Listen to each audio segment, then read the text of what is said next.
ഭീഷ്മ സിനിമയുടെ വിശേഷങ്ങളുമായി അതിൻ്റെ കാസ്റ്റാണ് നമുക്കപ്പോൾ ഉള്ളത്. ധ്യാൻ ശ്രീനിവാസൻ, വിഷ്ണു ഉണ്ണികൃഷ്ണൻ, ദിവ്യ പിള്ള, അമേര, ഷാജു ശ്രീധർ, ജിബിൻ ഗോപിനാഥ്. ഫാദർലി ഫിഗറാണ് പുള്ളി, കാരണം അച്ഛൻ്റെ സുഹൃത്താണ്. അപ്പം ആ ഒരു അച്ഛൻ്റെ കൊലീഗ്സ് ഒക്കെ ആയിട്ട് നമ്മൾ വർക്ക് ചെയ്യുമ്പോൾ നമുക്ക് ആക്ച്വലി ഒരു ഡിസ്റ്റൻസ് ഉണ്ട്, ഇവരുമായിട്ട് കമ്മ്യൂണിക്കേറ്റ് ചെയ്യുമ്പോൾ റെസ്പെക്റ്റും ഉണ്ട്. ഭീഷ്മരെ നമുക്ക് കേൾക്കുമ്പോൾ തന്നെ നമുക്ക് അത്യാവശ്യം നല്ല പ്രായമുള്ള ഒരാളുടെ ഫിഗറൊക്കെ നമുക്ക് ഓർമ്മ വരിക. നിങ്ങളുടെ ക്യാരക്ടേഴ്സ് ഭീഷ്മരുടെ യൂത്താണ്. നിങ്ങളുടെ ക്യാരക്ടറിനെ കുറിച്ച് രണ്ട് വാക്ക് പറയാം. ഉത്തരവില്ല. ബാലപാഠങ്ങൾ പഠിപ്പിച്ചത് എന്തെങ്കിലും ഒരു പാഠം അത് എന്നോട് പഠിപ്പിക്കണ്ട, അത് നീ തന്നെ പഠിപ്പിക്കുക. ആവശ്യമില്ലാതെ ഞാനൊരു ക്ലാസ് കൊടുത്തിട്ടുണ്ടായിരുന്നു. എന്തായിരുന്നു ആ സജഷൻ? ആ ക്ലാസ് കൃത്യമായി ഫോളോ ചെയ്ത ഞാനാ. ഇവനിടക്ക് അത് മറന്നു. അല്ല അത് ശരിയാ. What's your experience working with him then and now in this film? Before and after? It was better the last time because we vibed well. Wrong? No, nothing. നമ്മുടെ ഭാവിയെ നമുക്കറിയില്ല. അപ്പോഴാണ് ഇനിയോളം തുടരുമോ? അല്ലേ? അതെന്താ ഒരു സ്വരത്തിലൊരു ഇത് തുടരുമോ? ഞാനാണ് ഈ ക്ലാഷ് റിലീസ് ഭയങ്കര ഇഷ്ടമുള്ള കേസാണല്ലേ. ഇഷ്ടത്തിനല്ല, ഒരു പുത്തരിയല്ല. ധ്യാനും വിഷ്ണു ഒന്നിക്കുന്ന ആദ്യത്തെ സിനിമയാണിത്. അപ്പം ഈ കോംബോ നിങ്ങൾ എത്രമാത്രം ആസ്വദിച്ചു, അതെങ്ങനെ ഓൺ സ്ക്രീനിൽ എത്രമാത്രം വർക്കാകും എന്നാണ് നിങ്ങൾ വിശ്വസിക്കുന്നത്? ഓൺ സ്ക്രീൻ അറിഞ്ഞോട്ടോ, ഓൺ സ്ക്രീൻ ഞങ്ങൾ ഭയങ്കരമായിട്ട് ആസ്വദിച്ചു. നല്ല വൈബിങ് ആയിരുന്നു. ഫുൾ അടിപൊളിയായിരുന്നു. അത് സ്ക്രീനിൽ ഒരുപാട് പുതിയ ബാലപാഠങ്ങൾ പഠിപ്പിച്ചു തന്നിട്ടുണ്ട്. എന്തെങ്കിലും ഒരു പാഠം അത് എന്നോട് പഠിപ്പിക്കണ്ട, അത് നീ തന്നെ പഠിപ്പിക്കുക. ഒരാളെ ഒരുമിച്ചിട്ട് പഠിപ്പിക്കുക. അല്ല, ഇതിന്റെ പേര് ഭീഷ്മർ എന്നാണ് ടൈറ്റിൽ റോളുകളിൽ നിങ്ങളെ രണ്ടുപേരെയാണ് കാണിക്കുന്നത്. ഭീഷ്മർ നമുക്ക് കേൾക്കുമ്പോൾ തന്നെ നമുക്ക് അത്യാവശ്യം നല്ല പ്രായമുള്ള ഒരാളുടെ ഫിഗറൊക്കെ നമുക്ക് ഓർമ്മ വരിക. എന്തെങ്കിലും നിങ്ങളുടെ ക്യാരക്ടേഴ്സും ഈ ടൈറ്റിലും തമ്മിൽ എന്തെങ്കിലും ഒരു റിലേഷൻ ഉണ്ടോ? ഭീഷ്മരുടെ യൂത്താണ്. ഓക്കെ അല്ലേ? അപ്പൊ ആ സമയത്ത് നടക്കുന്ന കഥകളാണോ? പോയില്ലേ? അപ്പൊ അതാണ് ക്യാരക്ടറിനെ കുറിച്ച് രണ്ട് വാക്ക് പറയാം. ഉത്തരവില്ല. ആവശ്യമില്ലാതെ വിജയന്റെ ക്യാരക്ടറിനെ പറ്റി അറിയില്ല, മറന്നുപോയി. ഒന്നും പറയത്തില്ലെന്നാണ്. ഓർമ്മയില്ല. ഓർമ്മയില്ല. ഇവരെ കൂട്ടത്തിലുള്ള ഒരാളത്ര. ഓക്കെ, ഇപ്പൊ ഈസ്റ്റ് വെസ്റ്റ് വിജയന്റെ ഒരു സിനിമയിൽ ഇപ്പോൾ വിഷ്ണു നേരത്തെ കളനും ഭഗവതിയിൽ അഭിനയിച്ചിട്ടുണ്ട്, ചിത്തിനിയിലുണ്ടായിരുന്നു ജിബിൻ. നിങ്ങൾ അപ്പം പൊതുവേ ഒരു സീനിയേഴ്സാണ് ആ സെറ്റിൽ, എന്നുവെച്ചാൽ അദ്ദേഹത്തിൻ്റെ കൂടെ നേരത്തെ വർക്ക് ചെയ്തിട്ടുണ്ട്. നിങ്ങളൊക്കെ പുതിയതായിട്ടാണ് അഭിനയിക്കുന്നത്. ഇവർക്ക് എന്തെങ്കിലും നിർദ്ദേശം കൊടുത്തിട്ടുണ്ടോ? അദ്ദേഹത്തിന് ഇതാണ് ഇഷ്ടം, അല്ലെങ്കിൽ ഈ രീതിയിലാണ് അദ്ദേഹം വർക്ക് ചെയ്യാന്നുള്ള എന്തെങ്കിലും സജഷനോ വല്ലതും കൊടുത്തിട്ടുണ്ടായിരുന്നോ? അല്ല, ഞാനൊരു ക്ലാസ് കൊടുത്തിട്ടുണ്ടായിരുന്നു. എന്തായിരുന്നു ആ സജഷൻ? ആ ക്ലാസ് കൃത്യമായി ഫോളോ ചെയ്ത ഞാനാ. ഇവനിടക്ക് അത് മറന്നു. അല്ല അത് ശരിയാ. എന്തെങ്കിലും തെറ്റുണ്ട്? ക്ലാസ് ഒന്നുമില്ല. അദ്ദേഹം ഈ സിനിമയെ മനസ്സിലാക്കി വെച്ചെടുത്തോളം പുള്ളി ഭയങ്കര സ്ട്രിക്റ്റ് ആയിട്ടുള്ള ഫിലിം മേക്കറാണ്. പുള്ളി ഇതിനെ കൺസീവ് ചെയ്ത രീതിയുണ്ട്. അപ്പൊ നമ്മളത് ഫോളോ ചെയ്യുക, അല്ലെങ്കിൽ പുള്ളി പറയുന്ന കേൾക്കുക. അതിനപ്പുറത്തേക്ക് നമ്മൾ കൂടുതലൊന്നും ആലോചിക്കരുത്. ഭയങ്കര പെർഫെക്ഷനിസ്റ്റ് ആണ്. ഈ സിനിമ ഡിമാൻഡ് ചെയ്യുന്നത് ഇതൊരു ഫൺ എന്റർടൈനർ എന്നുള്ളതിനപ്പുറത്തേക്കൊന്നുമില്ല. അപ്പൊ ഈ ഡിമാൻഡ് ചെയ്യുന്ന ഒരു സാധനം, കാരണം ഇതൊരു ഒരു രാത്രി നടക്കുന്ന ഒരു വൺ നൈറ്റ് സ്റ്റോറിയാണ് ബേസിക്കലി. പുള്ളി പ്രീവിയസ് ചെയ്ത സിനിമകളിൽ നിന്നൊക്കെ ഒരു മാറി നിൽക്കുന്ന ഒരു ജോണറിൽ വരുന്ന സിനിമയാണ്. അപ്പൊ ഇത് നമ്മുടെ ഒരു സുഹൃത്തായിട്ടുള്ള അൻസാജ് എന്ന് പറഞ്ഞ ഒരാളാണ്. ഞങ്ങളുടെ രണ്ടുപേരുടെ ഒരു കോമൺ ഫ്രണ്ട് സബ്ജക്റ്റ്. ഒരു 2 വർഷം മുന്നേ എന്നോടും വിഷ്ണുവിനോടൊക്കെ ഒന്ന് കഥ പറഞ്ഞിരുന്നു. അപ്പൊ ഇത് ഒരു നമ്മളിത് കാറ്റർ ചെയ്യുന്ന ഓഡിയൻസ് എന്ന് പറയുന്നതും ചെറുപ്പക്കാരാണ് ആക്ച്വലി. അപ്പൊ അന്ന് അത് അവൻ ഡയറക്റ്റ് ചെയ്തിരുന്ന സിനിമയായിരുന്നു അൻസാജ്.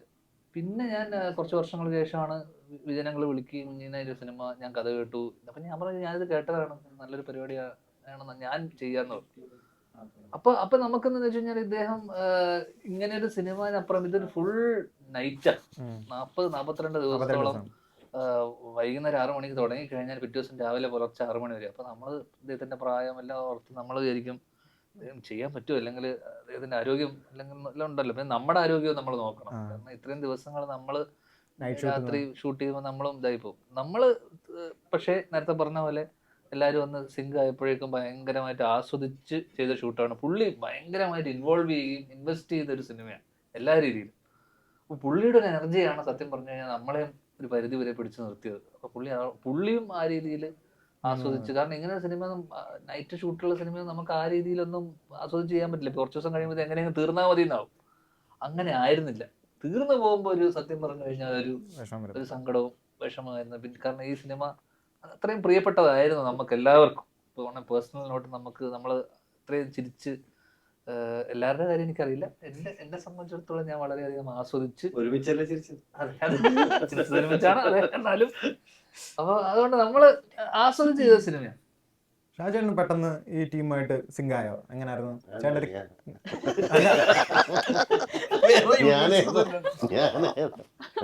ചോദ്യത്തിന് തെറ്റൊന്നുമില്ല. ആദ്യം സിങ്ക് ആയത് ഞാനാണ് സിങ്ക് ആവുന്നത് ആദ്യം. ഒന്ന്. രണ്ടാമത് എനിക്കിഷ്ടമുള്ള ഒന്ന് വീട്ടിൽ പോയി വരാം എല്ലാ ദിവസവും അല്ലെ? പാലക്കാടാണ് ഷൂട്ട് അല്ലേ? അപ്പോൾ നമ്മള് വൈകുന്നേരം ആവാൻ വേണ്ടി വെയിറ്റ് ചെയ്യും ഓരോ ദിവസവും. പിന്നെ ഈ പറയുന്ന രീതിയിൽ ഞാൻ പറഞ്ഞ പോലെ നമ്മളൊരു വിഷയം നമ്മൾ ആ സീൻ മാത്രം ജസ്റ്റ് വായിച്ചു വെച്ചാൽ മതിയാവും. ബാക്കി എല്ലാ പുള്ളിക്കൊരു കാഴ്ചപ്പാടുണ്ട്. ഡയറക്ടർ ഇപ്പോൾ വിജയ് സാറിന് ഓരോ കാര്യങ്ങളും പുള്ളി പറയുന്ന കാര്യങ്ങൾ അതേപോലെ ചെയ്യണം. നേരത്തെ ഞാൻ പറഞ്ഞ പോലെ തന്നെ. പ്ലസ് അതിൻ്റെ കൂടെ എന്തെങ്കിലുമൊക്കെ ആഡ് ചെയ്യണമെങ്കിൽ പുള്ളി പറയും. അപ്പം നമ്മൾ മുൻകൂട്ടി നിശ്ചയിച്ച് ചെയ്യാൻ പാടില്ല. നമ്മൾ ബ്ലാങ്ക് ആയിട്ടാണ് നമ്മൾ അവിടെ ചെന്ന് നിൽക്കുക. പിന്നെ കാര്യങ്ങളെല്ലാം അറിയാം. അപ്പം ഞങ്ങൾ ശരിക്കും ഞങ്ങളുടെ ആ ഗ്രൂപ്പ് ആദ്യം സെറ്റായി. ഞങ്ങൾ പുറത്തുനിന്ന് ഞങ്ങൾ ഓൾറെഡി സെറ്റായിട്ട് ചെയ്യുന്നു. അപ്പോൾ സമയമാകുമ്പോൾ ഞങ്ങൾ വരും. ശരിക്കും എല്ലാവരും കൂടെ കളിയും ചിരിയൊക്കെ ആയിട്ട് ആ ഒരു ഫൺ ഇതായിരുന്നു മൊത്തത്തിൽ സെറ്റ് മൊത്തം. ദിവ്യ എങ്ങനെയാണ് ഒരു ക്യാരക്ടർ എങ്ങനെയായിരുന്നു ഈ സിനിമയിലെ? ഒരു ഈസ്റ്റ് കോസ്റ്റ് വിജയൻ സിനിമയിലെ നായികയാവുന്നു. അതിൻ്റെ പാട്ടുകൾക്കൊക്കെ ഭയങ്കര ഫാൻ ഫോളോയിങ് ഉള്ള, അല്ലെങ്കിൽ എല്ലാവരും ഏറ്റെടുത്തിട്ടുള്ള സാധനങ്ങളാണ്. അപ്പോൾ അതിൻ്റെ ഒരു ഭാഗമായപ്പോൾ എന്താ തോന്നിയത്? ഈ സിനിമ ആദ്യം സ്ക്രിപ്റ്റ് കിട്ടിയപ്പോൾ തന്നെ ഇതിൽ ഇപ്പോൾ ഒരു രാത്രിയിൽ നടക്കുന്ന കഥയാണെന്ന് പറഞ്ഞെങ്കിലും അതിൽ കുറേ പല ആൾക്കാരും പല ക്യാരക്ടേഴ്സിൻ്റെയും അവരുടെ ലൈഫിൽ നടക്കുന്ന പ്രശ്നങ്ങളും അങ്ങനത്തെ പല ലേയേഴ്സ് ഉള്ള ഒരു ഫിലിമാണിത്. അപ്പോൾ ദാറ്റ് വാസ് അതിനകത്ത് ഒരു പാരലായിട്ട് നടക്കുന്ന എൻ്റെ ലൈഫിലെ ഒരു സ്റ്റോറി. എനിക്കൊരു വേറൊരു ലൈഫ് ലൈൻ ഉണ്ട്, വേറൊരു കഥ പോകുന്നുണ്ട് എൻ്റെ സ്റ്റോറിയിൽ. So that was little interesting for me. ഇപ്പോൾ ബാക്കിയുള്ള characters something else is happening over here എന്നുള്ള രീതിയിൽ. ആൻഡ് എനിക്കൊരു എല്ലാവർക്കും അവരുടേതായ ഒരു ഫ്ലാഷ് ബാക്കും ഒരു പല ലേയേഴ്സ് ഉള്ളൊരു, ഇപ്പോൾ ഒരു രാത്രിയിൽ അന്ന് പറഞ്ഞാലും ഒരു ഫ്ലാഷ് ബാക്ക് അങ്ങനത്തെയൊക്കെ ഒരു കഥ ഉണ്ട്. ആൻഡ് ഇറ്റ് ഈസ് പിന്നെ ധ്യാൻ്റെ കൂടെ it is my third film. So it's very comfortable to work with him. അപ്പോൾ അങ്ങനത്തെ ഒരു രീതിയിൽ I was more than happy to do this film. അങ്ങനെ ഈ സിനിമയിലേക്ക് വന്നു. Amira, what's your experience working with these guys?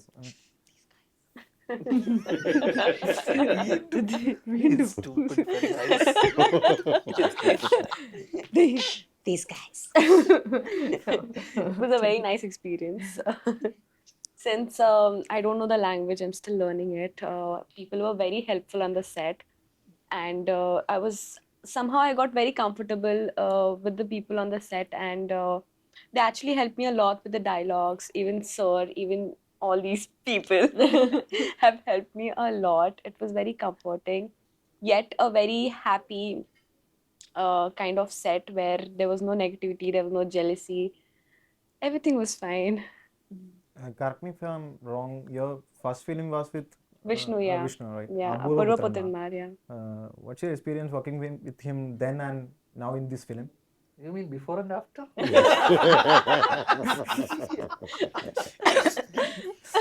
I think it was the same. Because initially also he understood that I do not know the language. I am very new to the industry.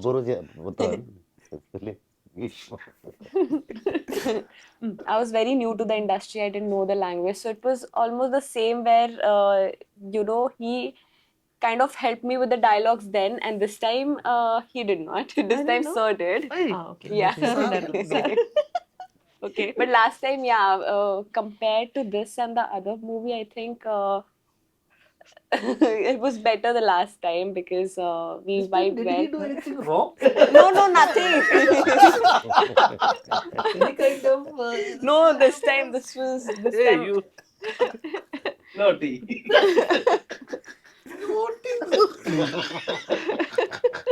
Malayalam പഠിപ്പിച്ചു കൊടുത്തപ്പോൾ ഡയലോഗിനൊക്കെ help ചെയ്തെന്ന് പറഞ്ഞല്ലോ. അങ്ങനെ പറഞ്ഞല്ലോ. അപ്പൊ എന്തെങ്കിലും ഇനിയിപ്പം ആമേര പക്ഷേ എന്നാലും മലയാളം അത്ര ഫ്ലുവൻ്റ് ആയിട്ടില്ല. അപ്പം എനിക്കറിയില്ല അല്ല ആയിട്ടില്ലെന്നാണ് പറയുന്നത്, ആയിട്ടില്ലെന്നാണ് പറഞ്ഞത്. അപ്പം ഇനി ഭാവിയിൽ ഇനിയും മലയാള സിനിമകളിൽ അഭിനയിക്കാൻ ഇത് വരികയാണെങ്കിൽ നിങ്ങൾ ഒരു വേർഡ് കൃത്യമായിട്ട് പഠിച്ചിരിക്കണം, ഈ മലയാളം വാക്ക് കൃത്യമായിട്ട് ഓർത്തിരിക്കണം എന്ന് നമ്മുടെ പറഞ്ഞാൽ ഭാവിയെ നമുക്കറിയില്ല. അപ്പോഴാണ് അമേരുടെ ഭാവി. സാധിച്ചാണ് എന്തായിരിക്കും ആ മലയാളം വാക്ക് പറഞ്ഞു കൊടുക്കുക, പഠിപ്പിക്കണം? ഞാനില്ല. ഞാനില്ല. ഞാനില്ല ഇനി ആരെങ്കിലുമൊക്കെ വിളിക്കുകയൊക്കെ. പറ. ഞാനില്ല പഠിച്ചിരിക്കട്ടെ ഒരു വാക്ക്. ഞാനില്ല. അയ്യോ. ഈ സിനിമ സാരില്ല, സാരില്ല. ഇപ്പൊ ആയുധം ബെസ്റ്റ് ജിബിന അവിടെ കൊടുക്കും. അതെ അതെ. അവനെ കൊടുക്കും, അവന് ചോദിക്കും. ജിബിനിപ്പം മറ്റേ DSEറ കഴിഞ്ഞ സമയത്ത് ജിബിൻ എന്ന് പറയുന്ന ആക്ടറിന്റെ കരിയോഗ്രാഫ് ഭയങ്കരമായി വരികയും ആ ടൈപ്പ് വല്ലാതെ ചിലപ്പം ഒരുപാട് അത്തരം തരത്തിലുള്ള വേഷങ്ങൾ വന്നതാണ്. ഇപ്പൊ എവിടെയാ ഗ്രാഫ്? ഇപ്പൊ അത് കഴിഞ്ഞിട്ട് ഒരുപാട് അത്തരത്തിലുള്ള വേഷങ്ങൾ തന്നെയാണോ വന്നുകൊണ്ടിരുന്നത്? അത് ഇല്ല അങ്ങനല്ല, ഇത് റിലീസായ ശേഷം കുറച്ച് സീരിയസ് കഥാപാത്രങ്ങളാണ്. കഥാപാത്രങ്ങൾക്ക് വരുന്നത്. ഇതിലെ കഥാപാത്രത്തിനെ പറ്റി എന്തെങ്കിലും ഓർമ്മയുള്ളത്? ഇത് ഓർമ്മയുണ്ടെന്ന് വെച്ചാ ഞാൻ പറഞ്ഞു, അത് അങ്ങനെ ഭയങ്കര തീർച്ചയായും അങ്ങനെ ഓർക്കാൻ വഴിയില്ല. ക്യാരക്ടറിന് അങ്ങനെ ഒരു ഇമ്പോർട്ടൻസ് ഉണ്ട് എന്നതിനപ്പുറത്തേക്ക് ഒരു വേറെന്തെങ്കിലും പറയാനായിട്ടൊന്നും ഇല്ല. ഇവരെ കൂട്ടത്തിൽ ചെന്ന് കയറുന്ന ഒരു ക്യാരക്ടറാണ്. മെയിൻ ക്യാരക്ടർ ആയിട്ടോ, അതായത് സസ്പെൻസ് കളയാതിരിക്കാൻ പറയാം. അതിന്റെ കാരണമുണ്ട്. കാരണം ഇത് 6 മണി ഷൂട്ടിന് സന്ധ്യക്കാൻ തുടങ്ങും. ഇവന് നേരത്തെ വരും, 5:30 ആകുമ്പോൾ നമ്മളെക്കാളൊക്കെ മുന്നേ എത്തിക്കളയും. എന്നിട്ട് ധ്യാൻ വാങ്ങിക്കുന്ന ഫുഡ് കഴിച്ച് കിടന്നുറങ്ങും. പിന്നെ 5:50 എണീക്കും. പുലർച്ചെ 5:50 ഷോട്ട് എടുക്കും ഇതിന്റെ. അപ്പൊ പലപ്പോഴും ഓർമ്മയുണ്ട്. ഓർമ്മ ഉണ്ടാവില്ല ചിലപ്പോ. ബാക്കപ്പ് ഷോട്ടാണ്.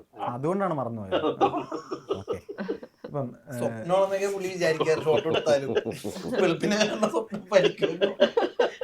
ഇപ്പം ഞാനൊരു ഡയറക്ടറോടാണ്, റൈറ്റർ ഡയറക്ടറാണ്.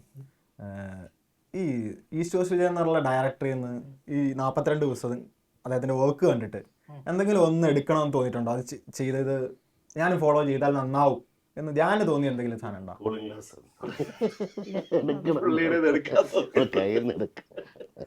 ഇല്ല, അങ്ങനെയൊന്നുമില്ല. പുള്ളി നമ്മളങ്ങനെ വിലയിരുത്തി ഇങ്ങനെ ജഡ്ജ് ചെയ്യാൻ നിൽക്കാറില്ല. പിന്നെ ഒരു ഇതുണ്ട് അല്ലേ, ഒരു ഒരു ഒരു അധ്യാപകൻ പോലെയാണ് അത്. കമാൻഡിങ് പവർ ഉണ്ടല്ലേ? Commanding power. ഞാൻ എന്റെ സെറ്റിൽ ഞാൻ എങ്ങനെയാണോ അതിൽ ഞാൻ ആക്ച്വലി എന്റെ കൂടെയുള്ള ആൾക്കാരോട് ഞാൻ ഇപ്പോഴെങ്ങനെയാണോ അത് നല്ലതാ, അതിന് ഞാൻ മാറ്റാനൊന്നും ആഗ്രഹിക്കുന്നില്ല. അതുകൊണ്ട് പുതിയതായിട്ട് എന്തെങ്കിലും എടുക്കണം, ടെക്നിക്കലി എന്തെങ്കിലും പഠിക്കാനുള്ളതായിട്ടും അങ്ങനെ പ്രത്യേകിച്ചൊന്നുമില്ല. പക്ഷേ എന്നാൽ പോലെ പുള്ളി എല്ലാവരുമായിട്ടും ഭയങ്കര നമ്മുടെ പ്രായവും പുള്ളിയുടെ പ്രായവും ഭയങ്കര അന്തരമുണ്ട്. അപ്പം നമ്മൾ ഒരു എന്താ പറയണ്ട, ഒരു ഫാദർലി ഫിഗർ ആണ് പുള്ളി. കാരണം അച്ഛൻ്റെ സുഹൃത്താണ്. അപ്പൊ ആ ഒരു അച്ഛൻ്റെ കൊലീഗ്സ് ഒക്കെ ആയിട്ട് നമ്മൾ വർക്ക് ചെയ്യുമ്പോൾ നമുക്ക് ആക്ച്വലി ഒരു ഡിസ്റ്റൻസ് ഉണ്ട്, ഇവരുമായിട്ട് കമ്മ്യൂണിക്കേറ്റ് ചെയ്യുമ്പോൾ റെസ്പെക്റ്റും ഉണ്ട്. അപ്പോൾ നമ്മൾക്കിടയിലുള്ള ഒരു അന്തർധാര വലിയ സജീവമാവണമെന്നില്ല, പക്ഷെ അത് അങ്ങനെ ആയിരുന്നില്ല. അത് നമ്മളെ പുള്ളി ഒരു കംഫേർട്ട് ചെയ്ത് നിർത്തി എന്നുള്ളതാണ്. അപ്പം പല ആക്ടേഴ്സും പല ലാംഗ്വേജിൽ നിന്നും വരുന്നു. അപ്പം പണ്ട് ഞാൻ തിര ചെയ്യുന്ന സമയത്തൊക്കെ അതർ ലാംഗ്വേജിൽ നിന്നൊക്കെ ആക്ടേഴ്സ് വരുമ്പോൾ എൻ്റെ ചേട്ടൻ എന്നോട് പറയുന്നത് വെച്ച് കഴിഞ്ഞാൽ അവരെ നമ്മൾ പാമ്പർ ചെയ്ത് നിർത്തണം. കാരണം അവർ ആ ഒരു കംഫർട്ടും കാര്യങ്ങളൊക്കെ പ്രതീക്ഷിക്കും. അപ്പൊ അമേരയോട് എങ്ങനെയായിരുന്നു അങ്ങനെ തന്നെയായിരുന്നു ഞങ്ങളോടും. പുള്ളി എല്ലാവരോടും ഒരുപോലെ ആയിരുന്നു. അപ്പൊ അത് ഭയങ്കര ഇമ്പോർട്ടൻ്റ് ആണ്, റെസ്പെക്റ്റീവ് ഓഫ് ഏജ് അല്ലെങ്കിൽ വാട്ട് എവർ ഇറ്റ് ഈസ്. പുള്ളി നമ്മളെ ഭയങ്കരമായിട്ട് പാമ്പർ ചെയ്ത് നിർത്തി എന്നുള്ളതാണ്. അപ്പം പുള്ളി ഒരു ദിവസം പോലും നമ്മളിങ്ങനെ ഡിസ്റ്റർബ്ഡ് ആയിട്ടോ അല്ലെങ്കിൽ നമ്മളോടുള്ള പുള്ളിയുടെ സമീപനം ഭയങ്കര കംഫർട്ടിങ് ആയിട്ട് നമുക്ക് ഫീൽ ചെയ്തു. അത് എപ്പോഴും ഒരു ഡയറക്ടർ വേണ്ടതായിട്ടും അതെപ്പോഴും ഭയങ്കര സെറ്റിനെ ഭയങ്കര ഹാപ്പി ആയിട്ട് നിർത്തും. ഞാൻ ഡയറക്ട് ചെയ്യുന്നൊരു പടം ഉടനെ ഉണ്ടാവോ? ഉടനെ അല്ല, അടുത്ത വർഷം ഒക്കെ വിചാരിക്കണം. അതിൻ്റെ എഴുത്ത് പരിപാടി 1-2 എഴുത്തൊക്കെ കഴിഞ്ഞിരിക്കണം. അങ്ങനത്തെ പരിപാടി നടക്കുന്നു. ആ. അപ്പോൾ ഈ പടത്തിൽ ഇതിൻ്റെ ഏറ്റവും വലിയ ഹൈലൈറ്റ് ആയിട്ട് നമുക്ക് കാണാൻ പറ്റുന്ന ഒരു സാധനം, 5ഓളം പാട്ടുണ്ട് ഇതിനകത്ത്. അതിൽ ഒരു പാട്ട് നിങ്ങൾ രണ്ടുപേരും മെയിൻ ലീഡ് പാടി നിങ്ങളൊപ്പം ചേർന്ന് പാടിയിട്ടുള്ളൊരു പാട്ടാണ്. അതിനെപ്പറ്റി അതിൻ്റെ ഒരു വിശേഷം പറയാമോ? എന്തായിരുന്നു ആ ഒരു അനുഭവം? അതൊരു മറ്റേ ഇടുത്തി വീണെന്നൊക്കെ പറഞ്ഞ പോലെ ഞങ്ങള് പെട്ടെന്ന് അവിടെ ചെന്നപ്പോഴാണല്ലേ നമ്മൾ പെട്ടെന്ന് തലേ ദിവസം പാട്ട് റെക്കോർഡിംഗ് ഉണ്ട് വരാൻ പറഞ്ഞു. അല്ലാതെ നിങ്ങൾക്ക് നേരത്തെ പറഞ്ഞിട്ടൊന്നുമില്ലായിരുന്നു ഒരു പാട്ടുണ്ടാവുന്നത്? സ്വരശുദ്ധി ഒന്നും കറക്റ്റ് അല്ല. നമ്മളെ വിളിച്ചില്ല. ആ പാട്ടിന്റെ കമന്റ് സെക്ഷനിൽ തന്നെ ഇത് വിനീതിന് വെല്ലുവിളി ആയിരിക്കും, ഇനി മുതൽ അങ്ങോട്ട് എന്ന് അത് പറഞ്ഞിട്ടുള്ള ഞാനാ കമന്റുകളാണ് comment ചെയ്തത്. പുള്ളി തന്നെ പുള്ളിയുടെ ഫേക്ക് അക്കൗണ്ട് ആണത്. ഒരുപാടെണ്ണം ഉണ്ടായിരുന്നു. അതാ ഒരുപാട് ആൾക്കാരല്ലേ ശ്രദ്ധിക്കുള്ളൂ. അല്ല, ഈ പാട്ട് കേട്ടിട്ട് എന്തെങ്കിലും അഭിപ്രായം പറഞ്ഞിരുന്നോ? ഇത് അങ്ങനെ ഒരു പാട്ടൊന്നല്ലല്ലോ, ഇത് നമ്മുടെ തമാശക്കുള്ള ഇതൊരു പ്രൊമോഷണൽ രസമുള്ള പാട്ടല്ലേ? രസമുണ്ട്. ഇത് ആ ഒരു ഓളത്തിന് പുള്ളി പറഞ്ഞു, സാറ് പറഞ്ഞു അങ്ങനെ ഒരു പാട്ടുണ്ട് നമുക്ക് ചെയ്തു. ഈ പാട്ട് പടത്തിലില്ല ആക്ച്വലി അല്ലേ. ഇങ്ങനെയൊക്കെ പറഞ്ഞു മിനി ചേട്ടൻ വിളിച്ച് ചോദിച്ചപ്പോ അത് തമാശക്ക് ചെയ്തതാണെന്ന്. ടൈറ്റിൽ ട്രാക്ക് ഇതാണ് അല്ല, അല്ലല്ലോ പ്രൊമോഷൻ സോങ്. ജസ്റ്റ് ഒരു പ്രൊമോഷൻ വേണ്ടി. പാടിയായിരിക്കും. അപ്പൊ അങ്ങനെ ചെയ്തപ്പോ പുള്ളി ഒരു പാടാൻ പറഞ്ഞു. രഞ്ജിൻ വിളിച്ചു. ഇത് രണ്ടാമത്തെ തവണയാണെന്ന് തോന്നുന്നല്ലേ രഞ്ജൻ? രഞ്ജിന്റെ കൂടെ കുഞ്ഞമ്മണീസ് ഹോസ്പിറ്റലില് അതിലൊരു പാട്ട് പാടി. ഇനി ഈ ഓളം തുടരുമോ? അല്ല, ഈ അതെന്താ ഒരു സ്വരത്തിലൊരു ഇത് തുടരുമോ? ചിലപ്പോ തുടരും. നല്ല കാരണം ഇപ്പൊ എനിക്കൊന്ന് സ്റ്റേജ് ഷോസിലും ഒക്കെ എവിടെങ്കിലും ഞാനെ കണ്ടു കഴിഞ്ഞാൽ ഞാനോടൊരു ചോദ്യം മറ്റേ ഓ നരൻ പാടാൻ ചോദിക്കുന്നതാണ്. കാട്ടുപുലി പാടാൻ ആവട്ടെ. അപ്പൊ ഈ സിനിമയുടെ ജോണർ നമ്മൾ നോക്കി ഇപ്പൊ ഒരു നൈറ്റിൽ നടക്കുന്ന കഥയാണെന്നാണ് പറഞ്ഞത്. ഇപ്പം പക്ഷെ ഈ ജോണർ നോക്കിക്കഴിഞ്ഞാൽ പ്രൊമോട്ട് ചെയ്യുമ്പോൾ തന്നെ പറയുന്നത് ഒരു fun filled family comedy thriller എന്നാണ് പറഞ്ഞിട്ടുള്ളത്. ഇതിന്റെ ത്രില്ലർ എലമെന്റ് ഇത് ഭയങ്കര മിക്സഡ് ഒരു എന്താ പറയാ ഒരു കോമഡി ഫാമിലി ഇതാണ്. ആണോ കൃത്യം അതാണ് ആ മിക്സ്. ഓക്കെ. അപ്പം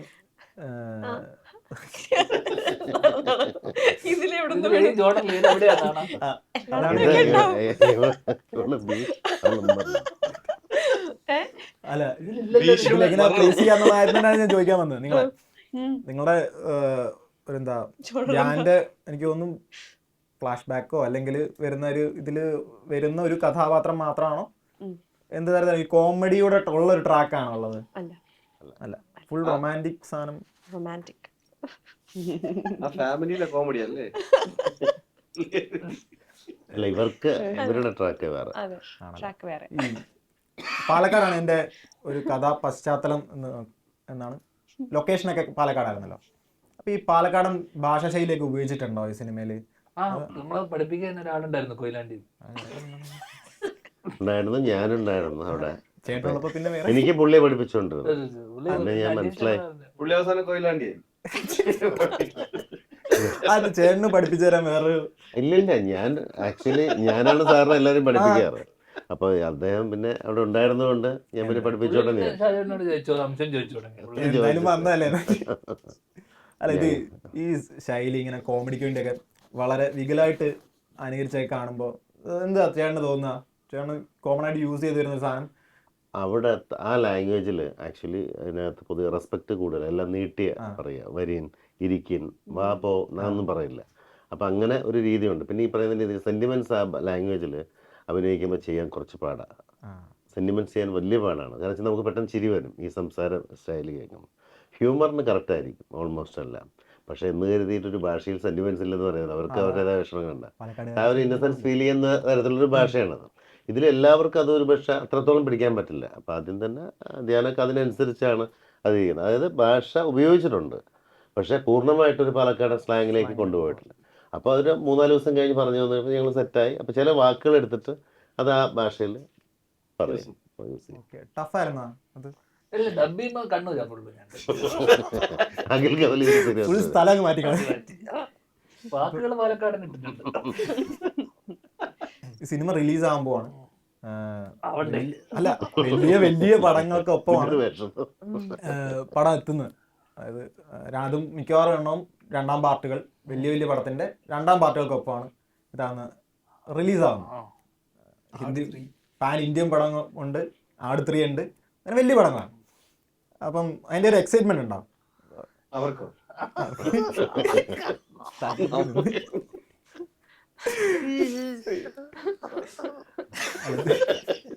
നമ്മൾ എത്ര വലിയ പടമാണെങ്കിലും നമ്മൾ റിലീസ് ചെയ്യാൻ തീരുമാനിച്ചാണ്. അത് സാറിൻ്റെ ഒരു തീരുമാനമാണ്. അപ്പോൾ തീർച്ചയായിട്ടും ആ ഒരു ദിവസം അത് 19 തീയതി പടങ്ങളൊക്കെ റിലീസ് ചെയ്തത്. ഒരു കുഞ്ഞു പടമാണ് ഈ പറയുന്ന രീതിയിൽ. അങ്ങനെയുള്ള സിനിമകളും ഓടിയിട്ടില്ലേ? ഓക്കെ, ഉണ്ട്. ഞാനാണ് ഈ ക്ലാഷ് റിലീസ് ഭയങ്കര ഇഷ്ടമുള്ള കേസാണല്ലേ. ഇഷ്ടത്തിനല്ല, ഒരു മുത്തരിയല്ല. ജയിലറിന് അല്ല എപ്പോഴും അങ്ങനെ എന്തെങ്കിലും പടം അങ്ങനെ വരുമ്പോ ആൾക്കാർ ഇങ്ങനെ ഫാൻ മെയ്ഡായിട്ട് പോലെ ഉണ്ടായി കാണാറുണ്ട്. ഇത് സത്യം നമുക്ക് മനസ്സിലാവുമല്ലോ ഇത് ഒറിജിനൽ ആണോ ഇറങ്ങാൻ പോണ പടം. അപ്രൂവൽ വാങ്ങിക്കോമാരൊക്കെ ചേട്ടാ ഒരു സാധനം ഇറക്കിയിട്ടുണ്ട് ഇടട്ടെ, ഇവിടെ ഇറങ്ങിക്കോ. സത്യം ചില സാധനം ഇത് ശരിക്കും വരുന്ന പടമാണോ നമ്മൾ സംശയിച്ചു പോകും. കാരണം അതുപോലെ ഞാനും അങ്ങനെ സംശയിച്ചിട്ടുണ്ട്. ഇതെപ്പോ ചെയ്തു? അല്ലേ ഞാൻ ഈ വരുന്ന പടങ്ങളുടെ ഒരുപാട് പടം കമ്മിറ്റ് ചെയ്തിട്ടുണ്ടോ അതോ പടങ്ങളുടെ എണ്ണം കുറയ്ക്കാനാണോ? ഞാൻ 3 പടം 2, 3, 4 അത്ര കുറച്ചേ ഉള്ളൂ. അതിന് പ്രൊഡക്ഷനും ഡയറക്ഷനും മാത്രമേ ഉള്ളൂ. ഓക്കെ. ഫിനിഷ് കലാസ് അപ്പൊ എന്തായാലും ഭീഷ്മർക്ക് എല്ലാവിധ ആശംസകളും. ആരാണ് ഭീഷ്മർ എന്നുള്ള ഇതുവരെ ഇരിപ്പുണ്ടല്ലേ? എന്തായാലും എല്ലാവിധ ആശംസകളും. Thank you. Thank you.